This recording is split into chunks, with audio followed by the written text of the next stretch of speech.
Eliot, Clough, David Eickholt, Sean Bock here on Swarmcast for HawkeyeInsider and 24/7 Sports, doing our men's preview for basketball as the season officially starts next week. Hawkeyes tip off against Robert Morris on November 4th. Sean and I will, of course, be there.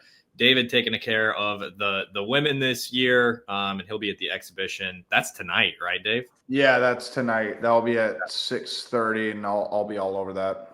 And Ashland D2. They're ranked 6th, I believe, in D2. So at least it's a pretty decent program. But of course, I think Iowa, my official line's going to be about 39.5, 40, 49.5 or something like that. But yeah, it'll be good to get a taste of what they're going to offer this year.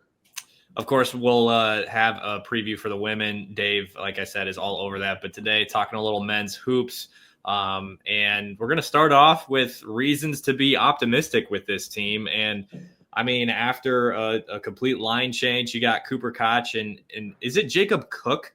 Is that because they're not related? I think it's Cook. It's Cook. Okay. Jacob's Cook and then Cooper's Koch. Got it. Jacob, a walk-on guard from the last regime, but starting completely over with a new staff, largely a new roster. Including an honorable mention, All-American and Bennett Sturtz, MVC Player of the Year, another Conference Player of the Year, and Alvaro Folgueras from Robert Morris. Yeah, Horizon League. That's what I was trying to say. Yeah, okay. Yep.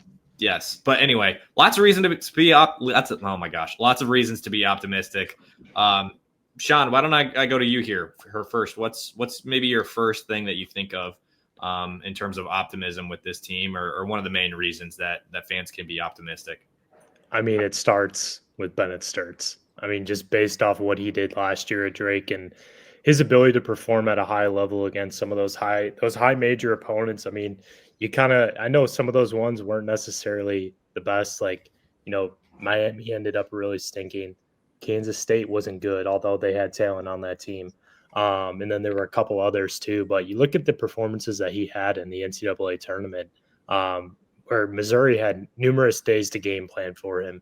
Texas Tech knew everything that he was going to do because Graham McCasland and Ben McCollum are so close, and they just couldn't really guard him. And I mean, I know in the NCAA tournament, it kind of felt like those points were more of like a quiet, like 21, 22, however many he had, but when you have a point guard who has experience winning games in March, can do the amount of things that Bennett Sturtz can do at that level, and is potentially a top 15, top 10 pick in this year's NBA draft, I mean, it all starts with him and just his, how much attention that he's going to draw from opponents every night. I mean, that's just going to open things up for so many other guys. And I know it's that big step going from the Big Ten to the Missouri, or going from the Missouri Valley to the Big Ten.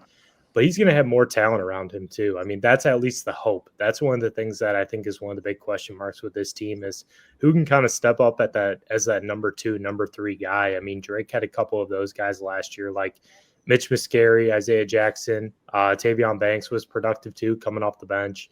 And then who else? I said Muscari, Abreu, Jackson, Banks.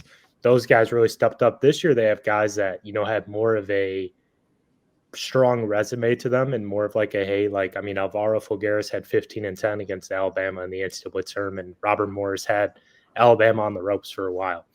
Brendan Housen has gone into almost every Big 12 arena and shot the lights out. I mean, Hilton Coliseum, I think he had 20 points or something like that. Absolutely led the Wildcats in that game. And then there are other guys around him too. I mean, Cam Minyahu has experience, Tavion has experience, Cooper Koch has experience, although minimal. Isaiah Howard, Cale Combs, there are guys, there's talent around, and even some of the freshmen too that they're really excited about. There's more talent around Sturtz this year, and I think that's going to be a really good thing for him because it kind of takes the load off of his shoulders a bit.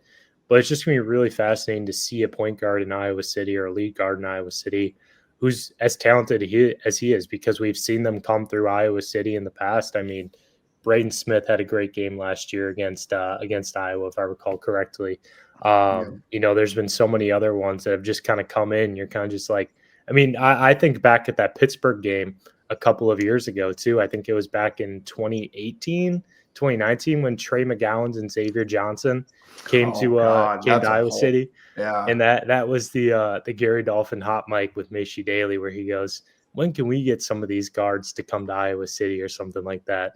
Not to bring up like bad memories, like, because obviously, you know, it's not the best look, but it was like, I mean, this is really like what Sturtz is going to be. Like, he is going to be that guy for Iowa this year, and really revolves around him. And anytime you can have a guy who is a top 10, top 15 NBA draft pick, projected draft pick, the expectations are going to be a lot higher.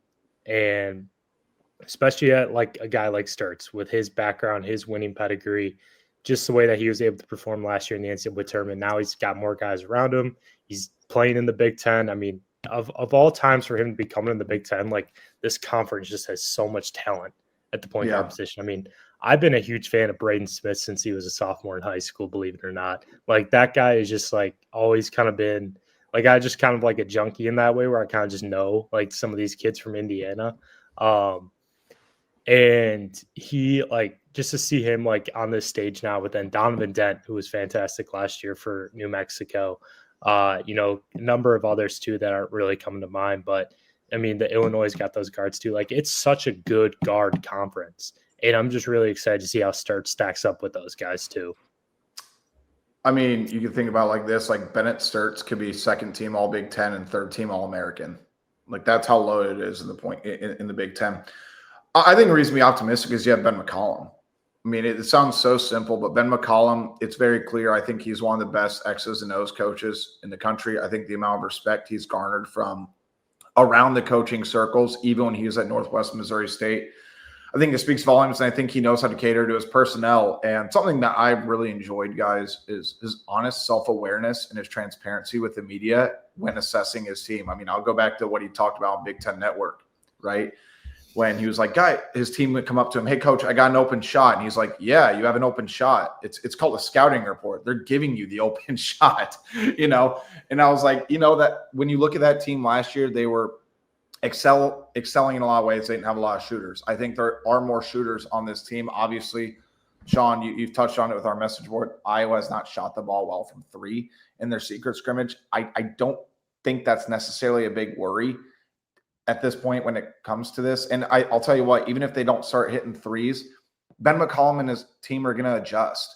Like, this is a guy who understands Iowa basketball lore. It's a guy who grew up a big fan of the team. Now, again, we've seen countless examples where it's not an end-all, be-all. But you guys have gotten to know Ben McCollum. I've gotten to know Ben McCollum a little bit. Interviewed him this summer. He is an intense dude. And he's one of those guys to where he would go to war to put Iowa back in the Sweet 16 and to get Iowa back to where he kind of grew up at in terms of the success level. So I think when you have a coach that's that highly regarded in the coaching circles, who has a great self-awareness of his personnel, who understands how to play a bunch of different styles of basketball and how to teach and implement that, it's not that it's going to be a perfect first season. It's going to be a lot of ups and downs. But I think you just have to be encouraged with the pedigree of Ben McCollum. And there's a reason why in the coaching circles, you know, CBS Sports put out the article, I think it was last month, guys, about who was the best hire this offseason. Ben McCollum got like 26% of the vote among 100 college coaches. Like, this is going to be a team, I think, to keep an eye on with Ben McCollum at the helm. Okay, now that we've gone personnel, staff, I think I'm going to do a mixture of both when we look at continuity for this team, because you mentioned Bennett Sturtz, you mentioned Tavian Banks, you mentioned Cale Combs, Isaiah Howard, Cam Maniau. Like, you go down the list, plus the recruit like Tate Sage, and then Trevin Urach is a guy that they wanted at Drake, but ultimately was going to go to UNI just because of timing. And then it ends up working out with him going to Iowa where he wanted to be. And, you know, continuity is much easier now when there's a change in staff because of the fact that those players can hop in the portal and follow them and not have to sit out a year, right? It's just different now. It's a different world. On top of the fact that, you know, revenue sharing makes things a lot easier on McCollum, and he's been able to raise significantly more funds than Fran McCaffrey had to spend. That's helped out a lot. Then you look at the fact that McCollum brings his entire staff that he had so much success with at Drake. You know, Sean, you and I talked to so many of these players when they made the decision to follow him from Drake. And so many of these guys are incredibly loyal to Ben McCollum. And I think that's telling of his coaching style, of his staff, and what he's bringing to Iowa City. And then you throw on guys that wanted to play for him out of the portal. I mean, again, Sean, I don't know if you heard this, but I heard pretty much from the get-go when Brendan Hassan entered the portal that he wanted to play for Ben McCollum. And you just get, like, he just attracts sickos like that, like nuts, guys who are nuts for basketball, the Amarillo assassin in Hassan. And then you get guys like Fulgaris, who's sounding like he's going to be a little bit more of a wild card, which of course we can talk about a little bit more. But I mean, I really like how this team is currently structured, given that it's year one. I mean, like, it wasn't going to be perfect. You're not going to have like the Ethan Harrises that you got from high school, who's a stud. You had to get Tate Sage. You had to get Trevin Urach. You had to get Peyton McCollum. You had to get, you got Trey Thompson, who's a stud right out of high school. And I think that's what another thing that I'm talking about when you're talking about basketball sickos, basketball junkies. How else do you get Trey Thompson to enroll early at a program that just started with this staff, right? Like, it's a mixture of both of the things that both of you guys. Anyway, lots of stuff to like about this team. And like, I mentioned the personnel, I mentioned the staff, but like you talk about culture, you talk about the things going on behind the scenes. Like, if there's anything that should provide some encouragement, it's the things we've heard about from behind the scenes. It's the things that we've been able to see just like 2 minutes of in that practice that we got, where they're hyping each other up through the whole game, So I think McCollum is laying the foundation this year, and that foundation is solid. So go ahead, Sean. No, I was just going to say it's really solid, like in the culture and everything too. Like, obviously, we're not going to compare this last era to this era, but it feels like there's kind of like a connectivity with the team in terms of like, okay, like the staff is on the same page, the players are on the same page, like everything is like there's attention to detail, whether that's, what you're doing in practice, what you're doing like in the film room, what you're doing off the court, and what you're doing in the strength and conditioning. Like, that was the biggest step. And I know a lot of people have been wondering that about the offseason. Like, there's stuff that goes down to, what they're eating, what they're doing, like specific lifts, like, the attention to detail with that. Like, there's just it's so important. Like, you heard it, Cam Meniau adding 25 pounds of good muscle to his frame and still feeling really good. Yeah, he said it at 25 pounds. It was like 2025. Yeah, he said that at Big Ten Media Day. Yeah. He's eating like Jennings Dunker then, apparently. Holy crap. Well, it's a lot of lean proteins too, is what they're doing. Like, they're kind of getting away from some of, like, from what I heard, they're getting away from some of the just those like casual like team like meals, like kind of the takeout stuff. Like, obviously they're still getting takeout, but there's a lot of attention to detail on like, really good foods, like good proteins, like veggies, like, supplements, like good stuff like that. Legal supplements, obviously. I was gonna throw that in too. But all that kind of stuff, just like it feels like there's a good like connectivity to the program. Like, not to use like the NCAA football like coaching terms, but it's like it feels like Ben is more of a CEO of the program in terms of like having like total, I'm just saying like nonstop, having total control and knowing what's going on. While Fran was kind of just, I want to coach basketball. And I think there's a good shift to that too. That's really been refreshing to see. And not like Fran did a great job at Iowa, but it just feels like there's a good shift that was really needed. And Ben has kind of brought that in a little bit. I can probably explain that on the message board a little bit better from what I've like heard behind the scenes and whatnot, but it just seems like there's more cohesiveness from this like just top to bottom, I guess I should say.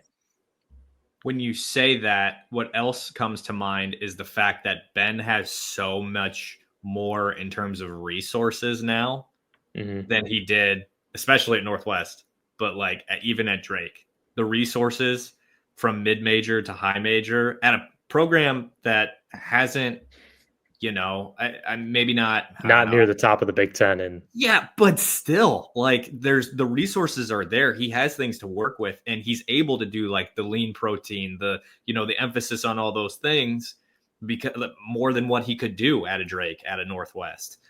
So that's and he still had that amazing amount of continued success. So that's another thing when that comes to mind in terms of optimism that I don't think people think about it too much. I mean, so many people are focused on personnel and scheme and stuff, and rightfully so, but you can't discount resources. And I don't know if that's what you were alluding to, but that's just something that came to mind.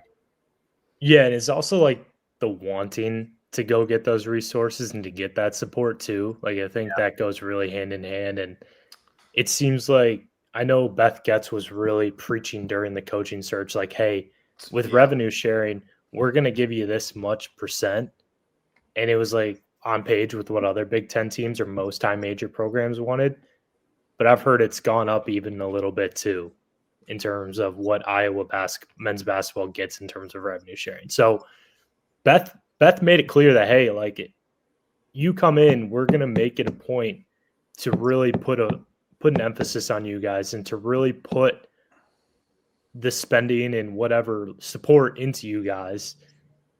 And Ben's really done a good job of answering that call and understanding what it means. And I know it's a big cliche, like, you want at a school like Iowa, you need someone who gets it, because Iowa's not going to be, I don't know, some of these other programs where you don't really need a guy who has, I guess, ties to the program or understands what it's like to be a coach at that school or really see that as a job. And I know it's a big cliche, but I feel like Ben just appreciates it more and understands it more and just kind of gets it more. He is an Iowan. Part of it, though, too, guys, is you guys touched on a little bit, but you need to give Beth Getz credit, because there was a whole thing about when Ben was even considering taking the job, Iowa had to step up to the plate to give him the resources to be able for him to succeed. Otherwise, he was not going to take the job. Like, he was going to stay at Drake. Yeah. Yeah, and that was the whole thing with Darian DeVries, too. Like, the whole knock on him is he wanted to go to a place where, hey, I'm going to have the resources. I know I'm going to have the resources. At Iowa, that was a turnoff to a lot of people, that, especially DeVries, that from what we heard, in terms of he just didn't feel like Iowa had the resources to do it. I mean, he would have loved to come back to Iowa. But I think Ben McCollum is the perfect storm and came at the perfect time. And I mean, I heard that so many times too throughout the coaching process, that Iowa fans are so lucky that Ben McCollum is a junkie and is from the state of Iowa, because if it was anyone else, it'd probably be talking about a different head coach right now. The other thing, though, is he gets fired up about the little things. I mean, that's what we've talked about all offseason. Like, you're talking about a coach who's going into the student sections of football games and taking selfies with them. You're talking about a guy who hits every iClub event. You're talking about a guy who I don't think said no to one single request media-wise throughout his first offseason, when he had to put together a roster, when he had to put together a coaching search, when he had to start game planning, when he had to start scheming about how he's going to utilize guys. Recruiting. I mean, all these things. I mean, I don't know how much coffee that man drank, but it probably wasn't enough, right? So again, like you said, Sean, it was the perfect storm of everything. Year one, I still think it's going to be a big roller coaster.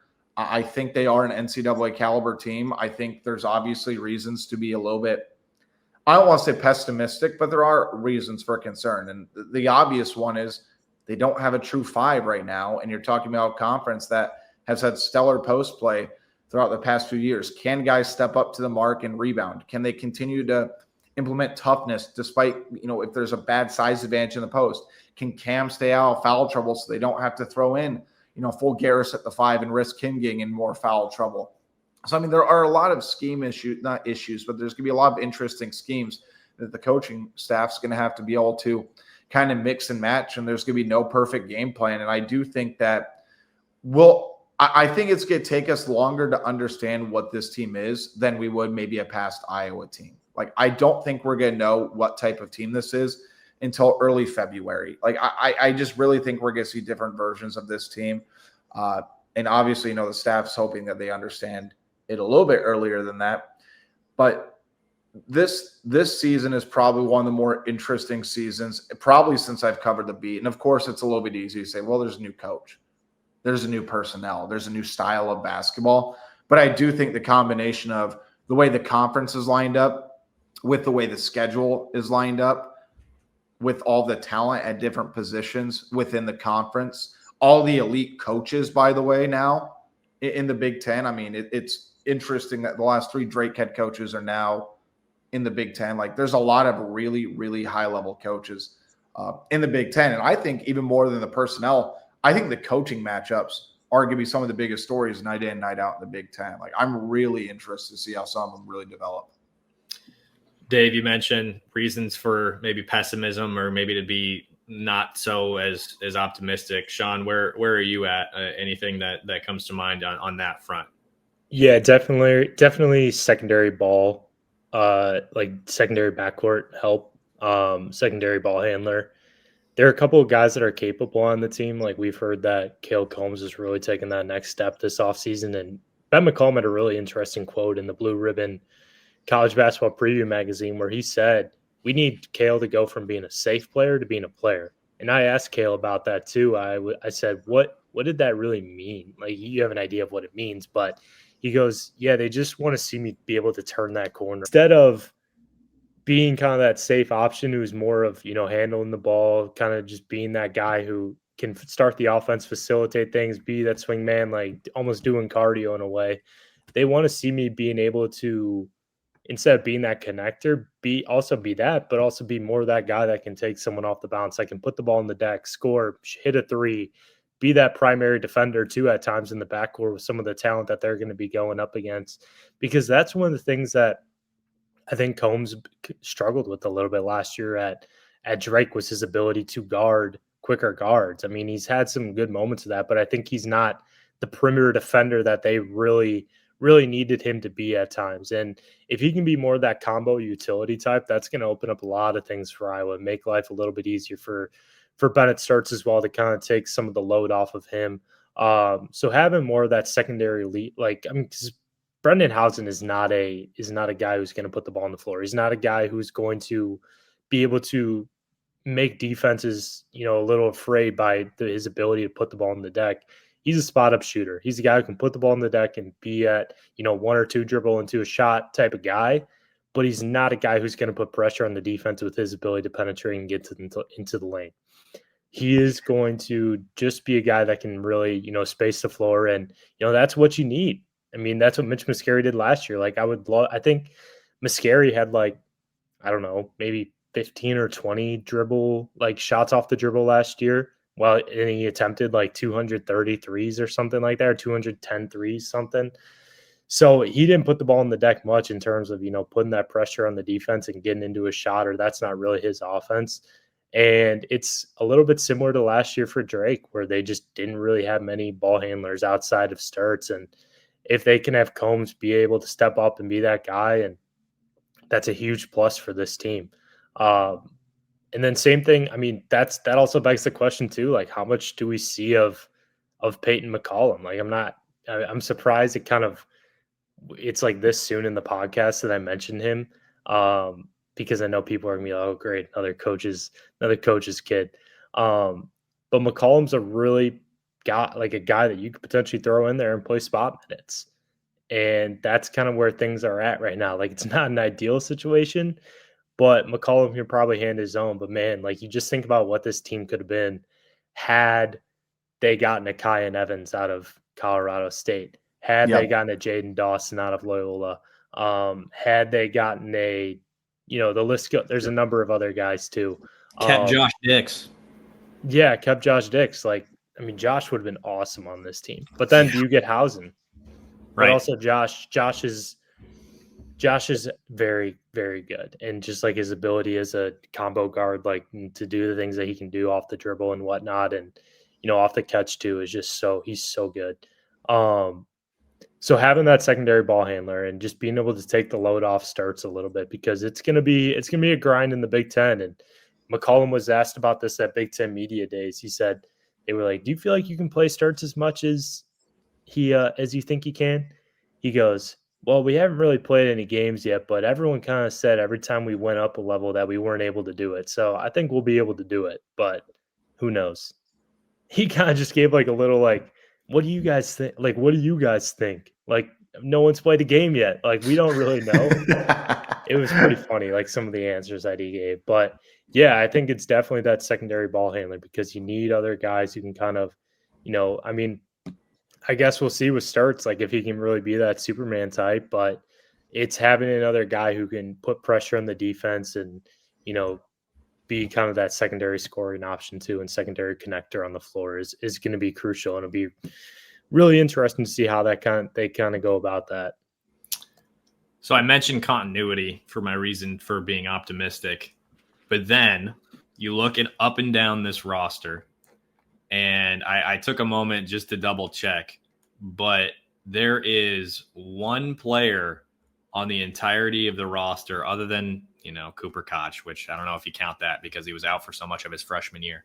But there is one player on this roster, and Brennan Hawson, that has played night in, night out, high major basketball. Yes, Bennett Sturts, Cam Maniau, Tavion Banks, those guys played a pretty solid non-con last year. But at the same time, you got to look at, and how do we adjust this, Sean? Oh, there we go.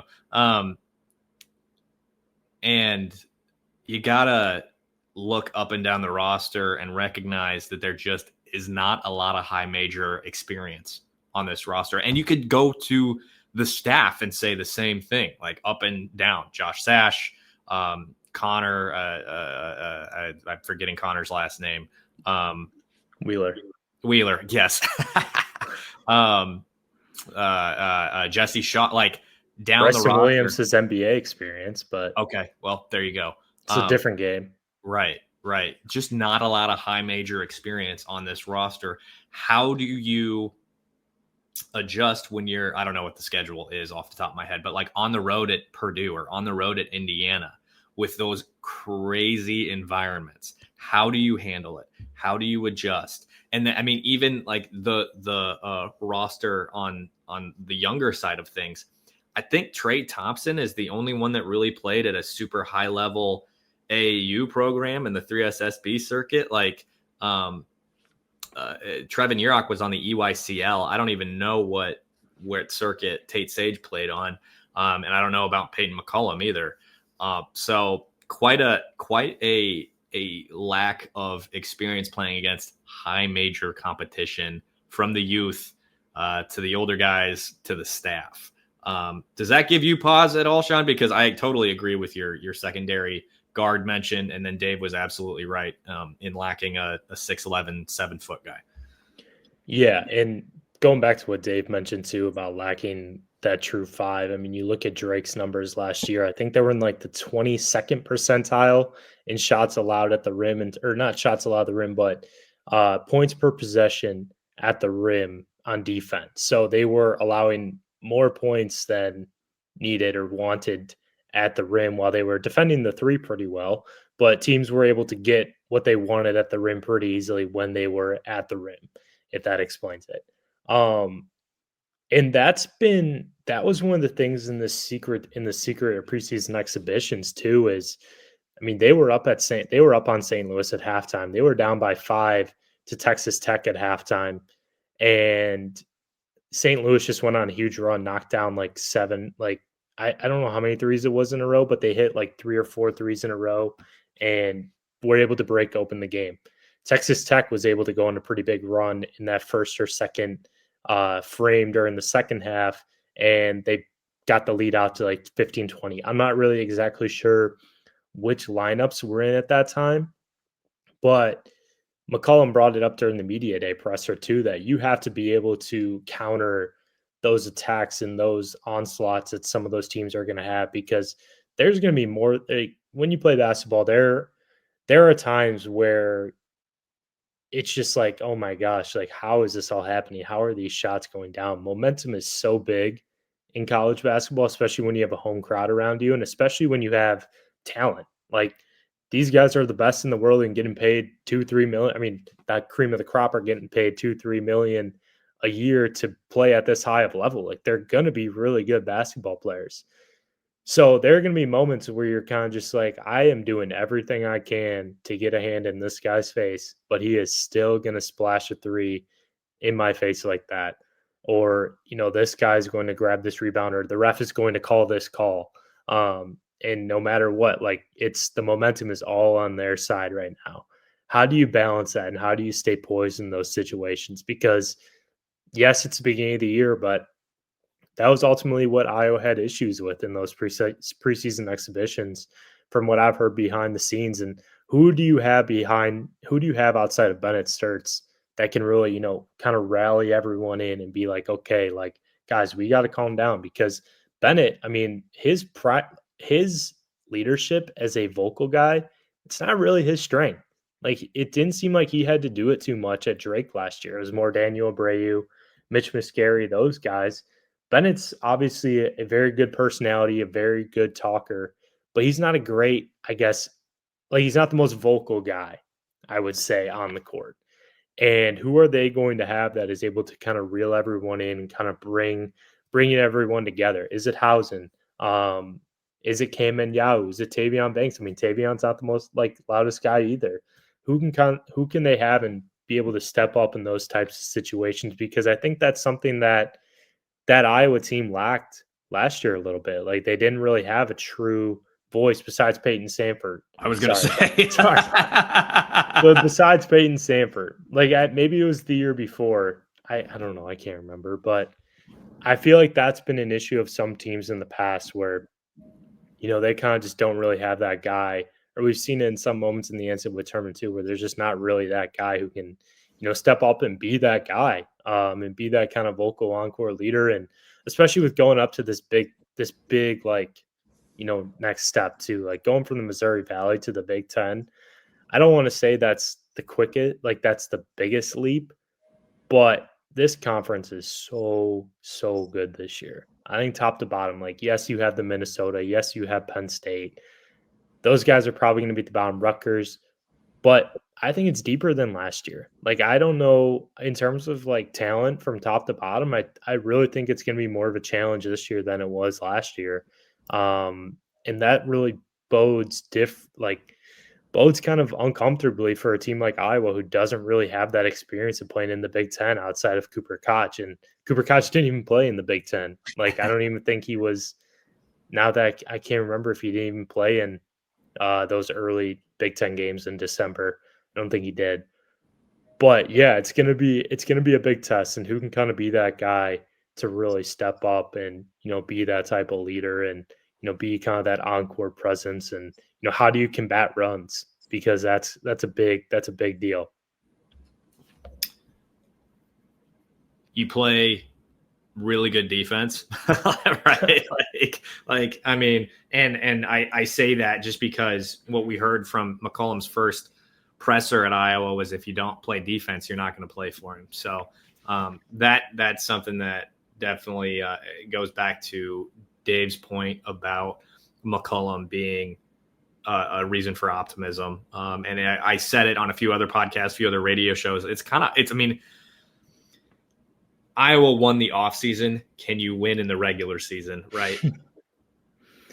But it's really hard for me to bet right now to bet against McCollum and Sturts. That is just a hell of a combo, dude. And I mean, with what's coming in terms of recruiting is really exciting. Now, what else do we want to hit on? Maybe players to watch? I think I'm going to hit on some X factors this year, and that's Alvaro Filgaris and Brendan Hausen. Those guys, I mean, Bennett Sturts, number one, no doubt in my mind. But Alvaro is the guy that you paid a lot of money for, from what we've heard. You went, head to head with a couple of Big East programs.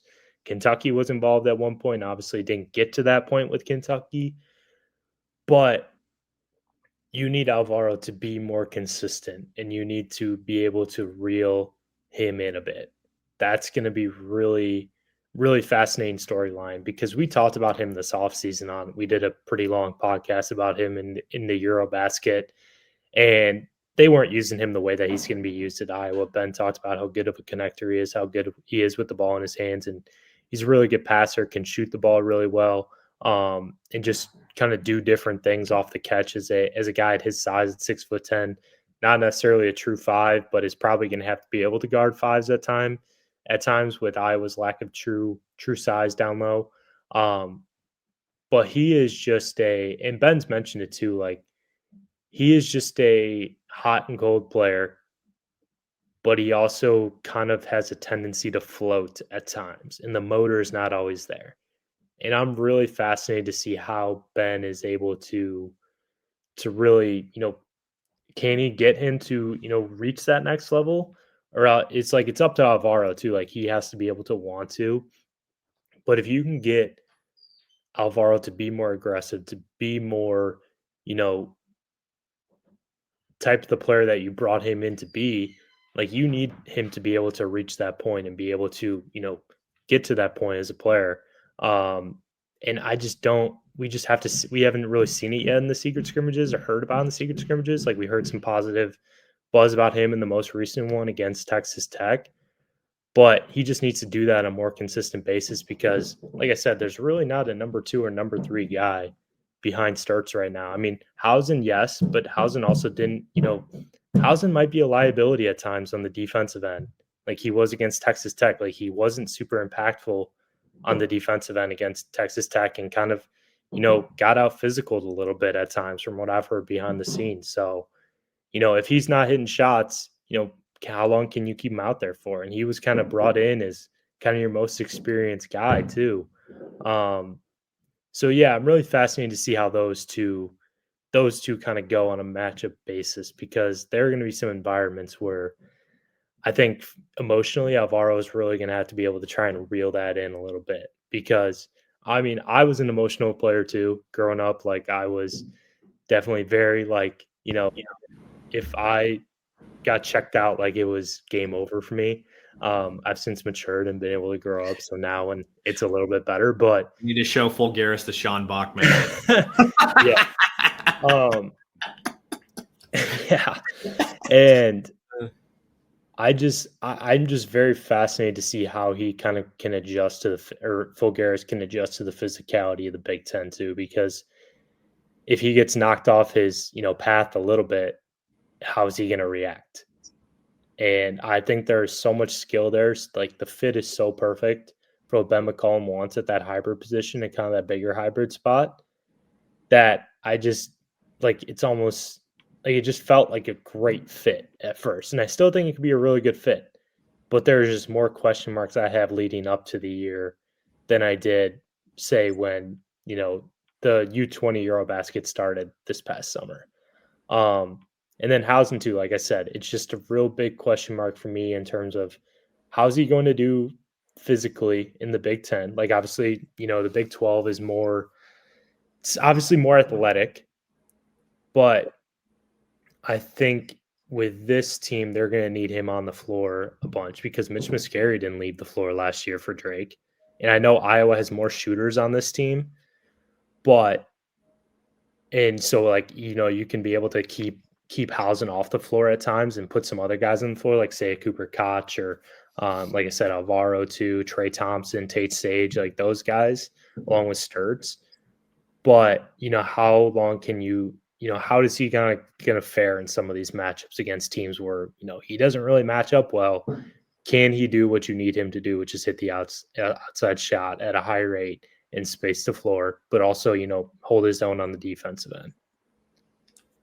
I think my X factor is sort of that maybe second or third tier guy of who is going to make plays every night, probably defensively.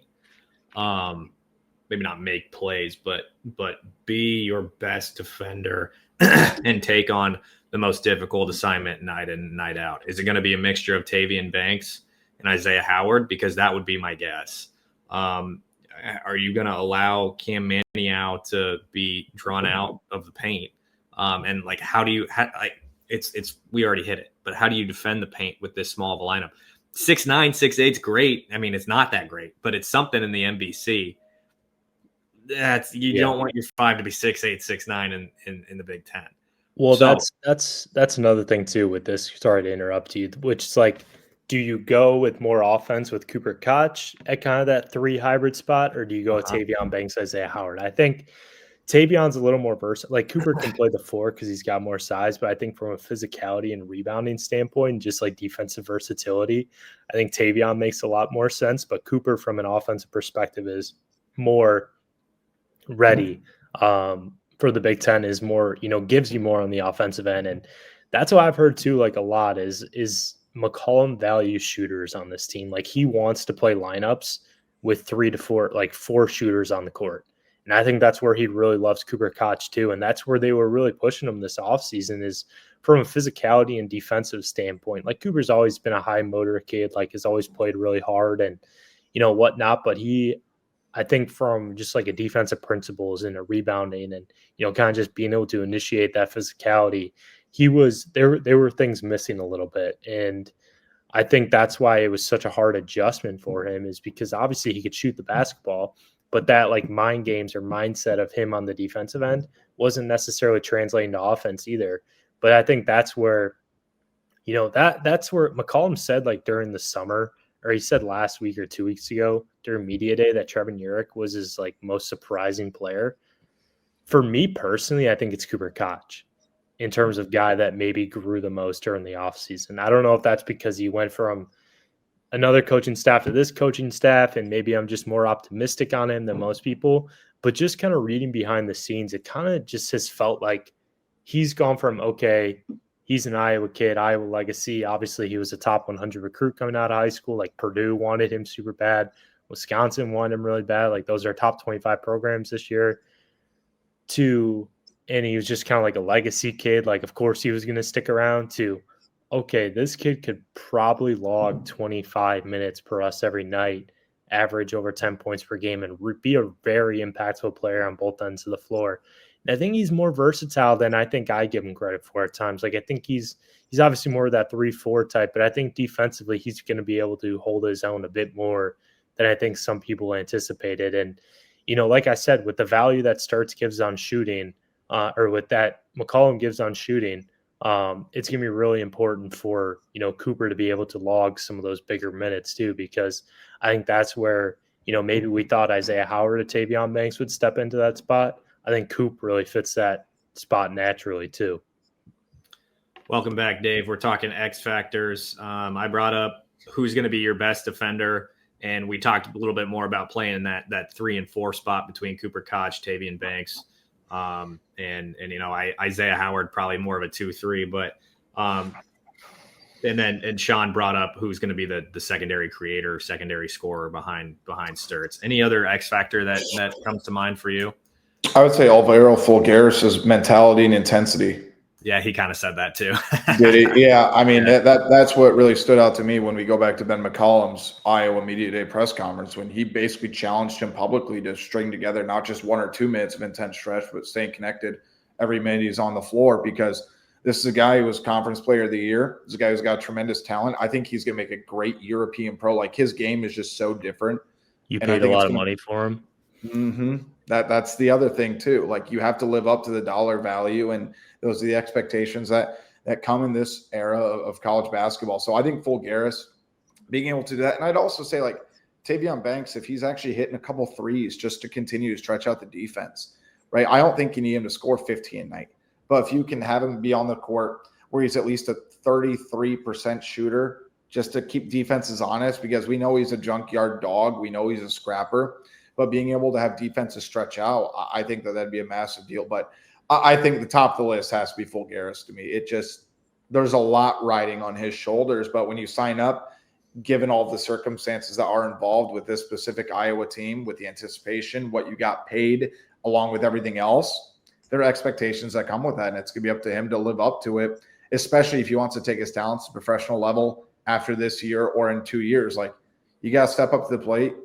You got to be locked in, and you got to be a difference maker, and you can't get in foul trouble, because we know what this depth looks like in the front, as far as size-wise, the depth that Iowa's going to have in the front court. And against some of these bigger teams, it could be a problem if Fulgaris is not on the floor for 30, 33 minutes a game. He's got to be able to log it, and he's got to be locked in.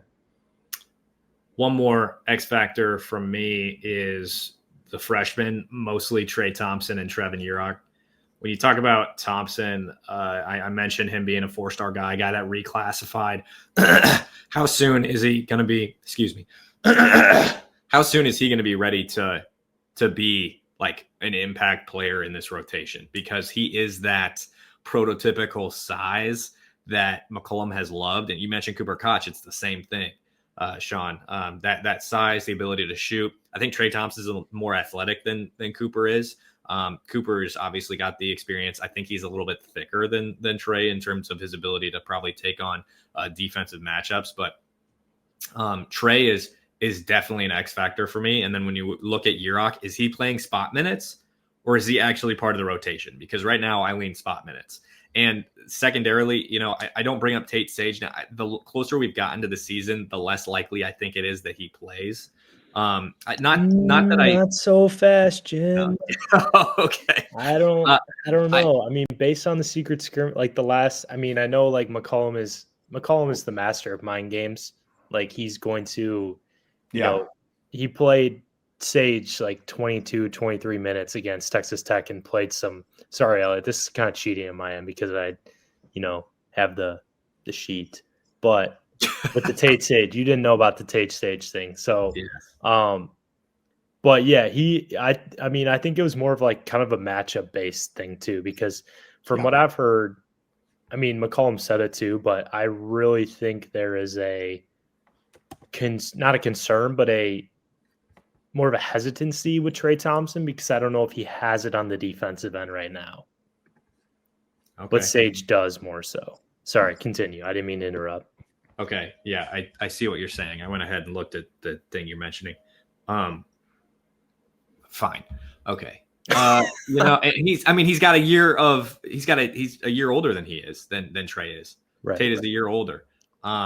And one, I think he went to the state championship as a junior, won it as a senior, played with some serious athletes and at the Oklahoma high school level. So got to give him maybe a little bit more credit than I was. I think he's sneaky athletic. Shut up, Dave. Has the ability to shoot outside. I mean that. Like, I really do. Like, no, I understand. Throw down a kind of a nasty dunk. I just like the phrase. That's all. Yeah. But it'll be interesting to me as to, and I do think Trey is a guy that earns more trust as the season goes along and he starts to, acclimate more. Whereas I'm just intrigued as to how that comes together for Tate, being a guy who is a mid-major guy, very, very overlooked when it came to recruiting. And I think Drake this McCollum staff found a diamond in the rough. But we're going to wrap up here. Any last things that we want to add here for our season preview for the men before they play next week? I'd say this quick about Tate Sage. He's never had to be the guy. He's always been a team first guy. So if you talk about his mentality and like what he wants to bring Iowa, that's exactly the type of player that Ben McCollum and his staff loved, because they said he could go out there and get 25 in high school, but he played within the system and he was enthusiastic about it and he was totally bought in on it. And that's why he had all the success that he did, is because he trusted his talented teammates around him and filled the needs where he needed to. Yeah, I mean, last thing I have to add too is like if you really want like to know what's really going on with the program, the X's and O's, like all the analysis stuff, like we have been all over it the last couple of months. And, there's a lot of stuff on the site that I'm still putting up that I've wrote all these player previews to that I don't think you're going to get that analysis anywhere else too. Not to stroke my own ego there, but just like the in-depthness is big time over at Hawkeye Insider. So be sure to check that out. I put out a mini season preview, how I predicted the season was going to go. I'll have the Robert Morris preview up on Tuesday probably, and then I'll have a few more things in the next couple of days. But I know obviously we still are in football season, but man, I'm excited for hoops. Sean has been absolutely crushing the men's beat this offseason, and dream team. Here we go. Big three. So stay locked in with us. You started it. Stroke your own ego. But anyway, stay locked in with us at Hawkeye Insider. This is Swarmcast. I'm Eliot Clough, Sean Bock, David Eickholt here with you. women's basketball content to come from Dave. Stay tuned with us. Football still going on. Basketball right around the corner.